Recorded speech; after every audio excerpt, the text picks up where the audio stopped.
Bapak, Ibu, Saudara-saudari yang dikasihi Tuhan kita Yesus Kristus, selamat malam bagi kita sekalian. Terimalah salam dari HKBP Kernolong, HKBP tertua di Pulau Jawa. Sebelum memasuki peraduan malam, sejenak kita mendengarkan firman Tuhan. Marilah kita mempersiapkan diri, kita berdoa. Ya Allah Bapa, kami bersyukur karena Engkau telah memelihara hidup kami dan memberkati kami bekerja sepanjang hari ini. Saat ini kami mau merenungkan firman-Mu. Kami mohon kuasa Roh Kudus yang memampukan kami menghayati firman-Mu dan mempedomaninya dalam hidup kami sehari-hari. Dalam nama Yesus kami berdoa. Amin. Renungan malam bagi kita sesuai dengan nas bacaan malam dalam Almanak HKBP tertulis dalam surat 2 Petrus pasal yang ketiga, ayat pertama hingga ayat yang ke-18 sebagai ayat pembimbing renungan, yaitu ayat yang ke-18. Beginilah firman Tuhan.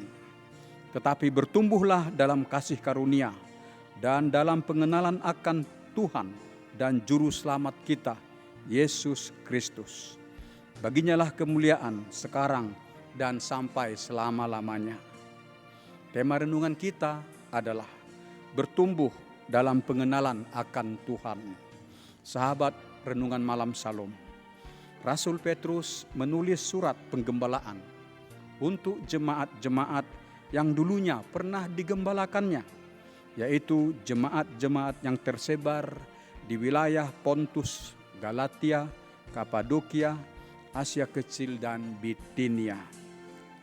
Ada 2 surat penggembalaan yang ditulis dan dikirimkan oleh Rasul Petrus bagi jemaat untuk menasehati, untuk meneguhkan iman jemaat. Surat itu dihantarkan oleh Silwanus, teman Rasul Petrus dalam pelayanan pekabaran Injil.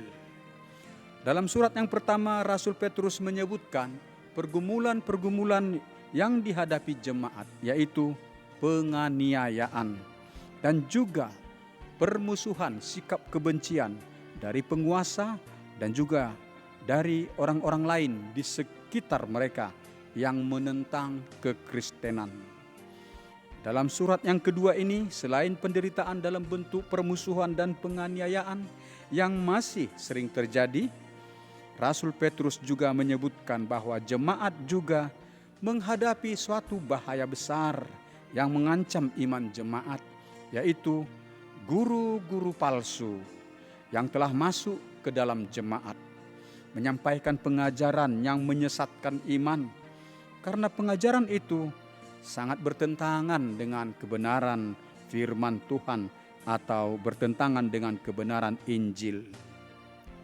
Hadirnya guru-guru palsu ini yang pengajarannya bertentangan dengan kebenaran Injil tentu sangat membahayakan pertumbuhan iman atau kekristenan jemaat, sebab pengajaran guru-guru palsu itu menyesatkan iman jemaat, memisahkan jemaat dari kasih Yesus Kristus.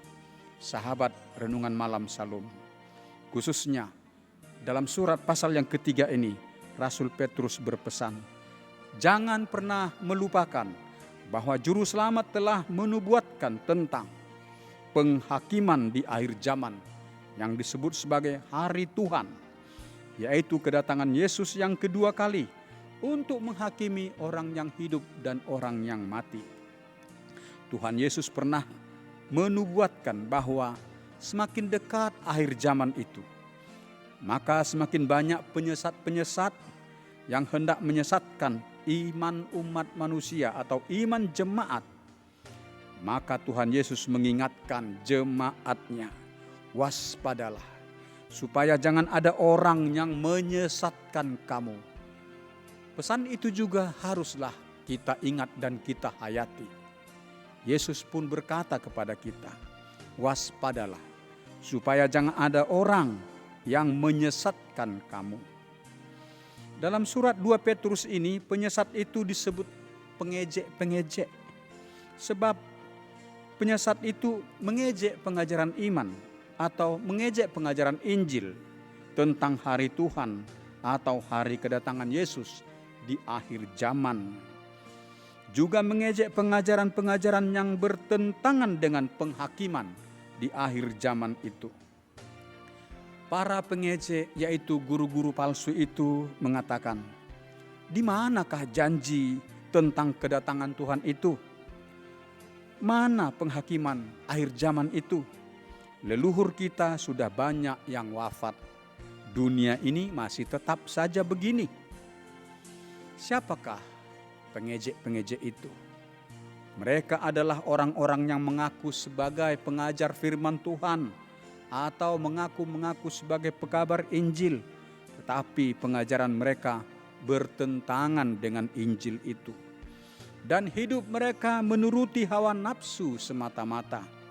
Mereka menjadi budak dosa, pelaku kejahatan dan kenajisan. Mereka terganggu rupanya mendengar ajaran tentang penghakiman itu. Mereka takut menghadapi penghukuman, tetapi karena kuasa dosa telah mencengkram hidup mereka, maka mereka berupaya menista, mengejek ajaran penghakiman di akhir zaman itu.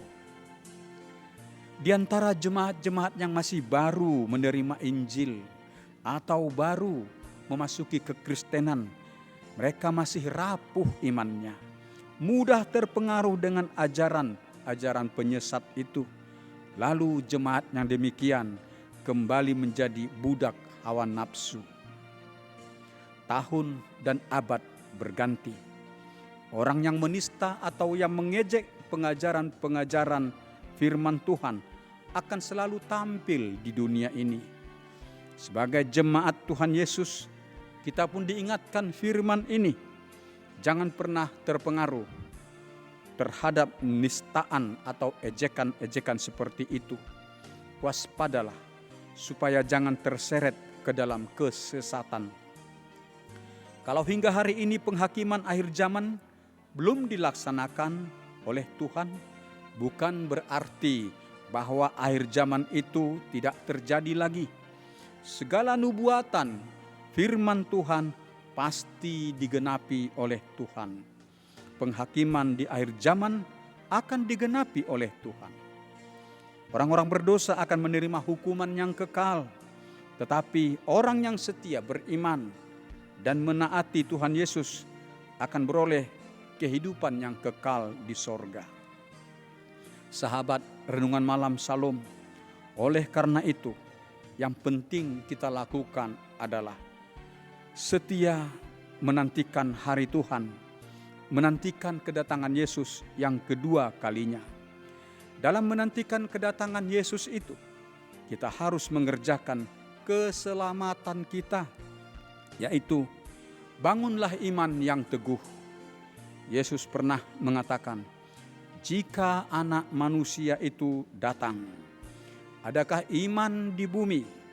Lukas 18 ayat yang ke-8. Di situ Yesus menyatakan keinginannya agar kita senantiasa membangun iman yang teguh. Kita harus bertekun dalam kesetiaan, menaati firman Tuhan sebagai pedoman hidup kita. Agar kita hidup dalam kekudusan, hiduplah dalam kasih, dan hidup dalam damai sejahtera. Tidak serupa dengan perilaku-perilaku di dunia ini. Kita harus tekun bersekutu dengan Tuhan Yesus, dengan beribadah dan dengan menghayati firman-Nya, agar kita terus bertumbuh dalam kasih karunia dan pengenalan akan Tuhan Yesus, Juru Selamat kita. Demikianlah renungan bagi kita malam hari ini. Marilah kita berdoa. Allah Bapa yang mengasihi kami, terpujilah Engkau, kami bersyukur karena malam ini kami telah mendengarkan firman-Mu. Materaikanlah firman-Mu dalam hati kami dan mampukan kami dengan kuasa Roh Kudus untuk menaati firman-Mu. Kami harus tekun beribadah dan menghayati firman-Mu agar iman kami bertumbuh dalam pengenalan akan Tuhan Yesus Kristus dan pengenalan akan keselamatan, agar kami menang atas segala pencobaan. Berkatilah jemaat-Mu yang sakit, yang dirawat di rumah sakit atau yang dirawat di rumah, agar mereka sembuh dari sakit mereka. Berkati dan lindungilah semua pelayan kesehatan. Berilah penghiburan bagi yang berduka. Engkau melepaskan mereka dari kesesakan dan menganugerahkan sukacita bagi mereka. Pelihara hidup kami dalam istirahat malam hari ini, dan Engkau menjauhkan mara bahaya dari kami. Bangunkan kami esok pagi dan perbaharui semangat hidup kami untuk melanjutkan pekerjaan dan usaha kami. Terpujilah nama-Mu ya Allah Bapa. Dalam anak-Mu Yesus Kristus Juru Selamat kami berdoa. Amin. Anugerah Tuhan kita Yesus Kristus, kasih setia Allah Bapa, dan persekutuan dengan Roh Kudus yang memelihara hidup kita selama-lamanya. Amin.